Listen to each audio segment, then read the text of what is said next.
Good morning, everybody. Welcome to the channel. Today, I'm so happy to have you here. So today we're going to be just getting some snacks that I've been wanting to do. I've been saving them on Pinterest and I've been like, I think the kids will like this and I want to try it. And they're super easy, like super easy. So today I'm going to knock it out and show you all the easy recipes I found. I did find recipes that had mostly things that I already keep in my house. So hopefully it's easy for you to make as well. And let's get started, y'all.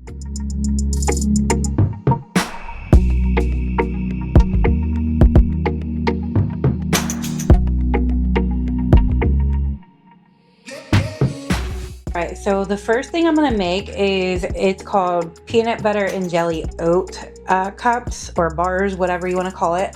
They look super yummy in the photos on Pinterest.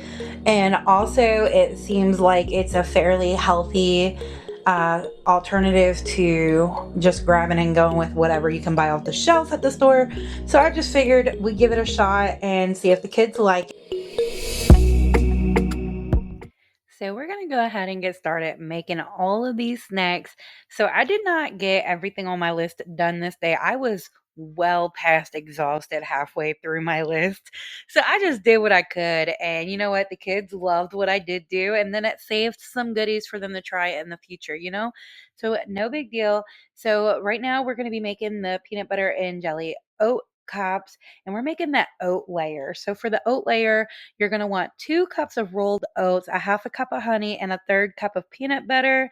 I did melt it a little bit, and you're just going to go ahead and mix it all together and then use that as like the bottom layer of your cupcakes. And that's what I'm doing right now. And then right when you're done that, you're just going to go ahead and put a layer of jelly on there, which the jelly that we made homemade, y'all, was so good.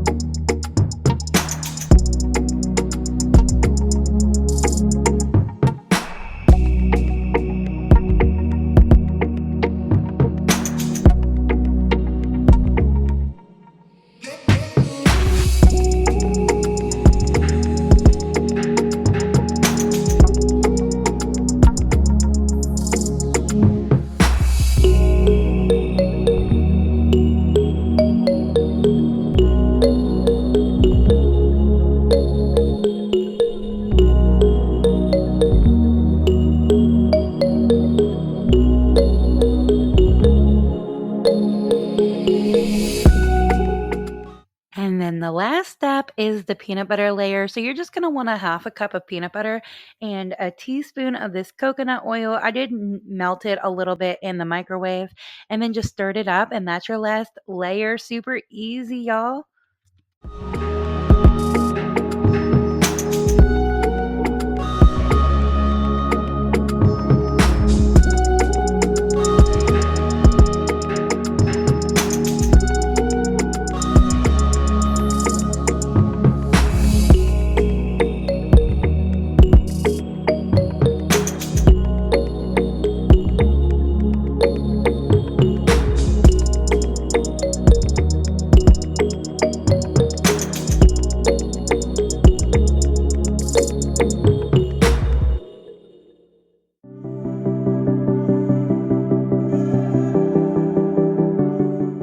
Once you've got it all assembled, you're going to put it in the freezer. It says for 30 minutes in the recipe, but I froze it for way longer than that. It took a lot longer than 30 minutes to freeze. So next, this is one of the only things that I don't really need the freeze or need the muffin pan for. So we're going to go ahead and do this next. I'm just going to put this together to make a little trail mix. So I just went ahead and mixed all these ingredients together. I did not have no measurements. I just dumped what looked right, added some if it needed more. So we just mixed together some pretzels, peanuts, raisins, chocolate chips, and the Chex cereal.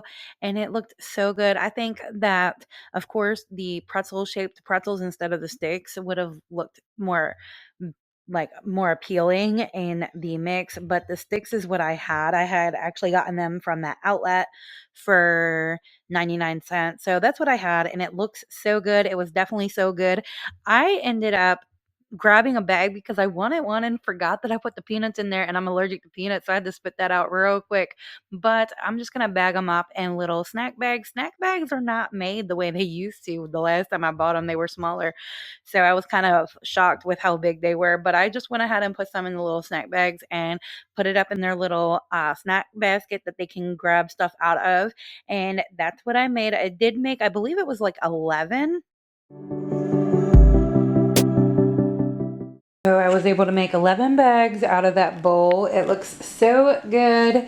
So I think I'm gonna start doing this on the regular just for a snack for the kids. So these have been in the freezer for 30 minutes and they're still not frozen yet. So I'm gonna leave them in for another 30. So next I'm going to go ahead and prep these little banana frozen treats that I've been seeing on Pinterest. I've been wanting to try out. So it's basically you just take half bananas and top them with yogurt and fruits and whatever you'd like. I did the strawberries and blueberries, and then I added some mini chocolate chips to the top, and I used our dairy-free yogurt to put on top. And let me tell you, the two youngest ones absolutely love them. I don't think my oldest one has even tried it yet. And my AJ, he doesn't like a lot of things. He's really big on the same, wanting to eat the same thing. So he didn't even try it, but the younger two definitely loved it. So I'm glad that's an easy snack for them to go ahead and get. And then if I got more bananas than I needed for that week, I can freeze them before they go bad, and it's saving the problem of wasting it, I guess, if that's what I'm getting. Okay, so this is what it looks like. Now we're gonna pop it in the freezer, let it freeze, and oh my goodness, they look so good, you guys. This is finally pretty frozen. My oldest son is gonna try it. So I'm gonna put them back in the freezer, but I'm gonna take one out and get a look at it, y'all. So this is what it looks like when it's all done. Cameron said that it's absolutely delicious. Go ahead and get started on some banana muffins. I got all these bananas we need to go ahead and get rid of. And so I'm just gonna make a big old batch of banana muffins, and it'll be an easy grab a little muffin in the morning to out the door type thing for school. I did triple this recipe because of the amount of bananas that I was trying to use up, but you are just going to get all of the ingredients together. I will have the link to the recipe in the description below, but for just 12 cupcakes, you're going to want 1.5 cups of flour, 1 teaspoon of baking soda, 1.5 teaspoons of cinnamon, 6 tablespoons of butter, 1/2 teaspoon of salt, 2/3 cup of brown sugar, 1 egg, 1.5 teaspoons of vanilla extract, and 1.5 cups of bananas, and that's for 12 muffins. And so you're going to mix all your dry ingredients and then all of your wet ingredients. You are going to want to mash your bananas up with, I used a fork and I just mashed them all up and get it all mixed up good. And then you're going to combine the wet and dry and then disperse it evenly in your muffin tin, and then just bake it for 16 to 20 minutes at 375 degrees. And there you have it, y'all. Homemade banana muffins. They were very good. They were gone way too quickly for sure, but super good, y'all.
luckily, I remembered before I got started that I had forgotten the vanilla abstract. So this is me adding that in, and we're going to go ahead and get started. But before I can do that, I need my muffin tray, and it was being utilized by the peanut butter and jelly bites.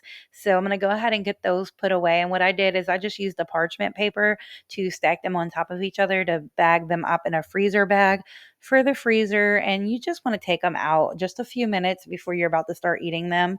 So out now that that's done, I can go ahead and start filling this tray. I definitely should probably get more muffin trays because I do use at least two at a time, or would be able to use two at a time. I'm just more concerned about space for storing them, and that's why I don't have more than two. And this was all I was able to get done this day. I did get very tired. It took me most of the day to do this. This is what the bananas look like. Little man is down here chowing down on one now. I know that's probably going to feel good on his gums too, where his teeth are coming in. I did get a little sloppy over here because this was a little bit more tedious and I am kind of impatient, but I bet it tastes just the same. And there is all of our muffins. Two of the kids have already tried these, so these are super yummy. And my oldest son tried the peanut butter and jelly bites, and he said that they were amazing. All right, y'all. That is it for this video. I hope you enjoyed it and got some inspiration to be in your kitchen. I don't know, this time of the year, the fall and the winter, is just the time that I love being in the kitchen. It's my favorite place to be at. I mean, I always love being in my kitchen. But in the summer, we're more about outside. And in the fall and winter, well, in the fall, we're outside. But I just love being in the kitchen because the kitchen is the heart of our home. So I hope you got some inspiration. Remember to continue simply living your best life. Don't forget to hit the subscribe button if you haven't already. And I'll see you in the next video. Y'all have a blessed day. Bye-bye.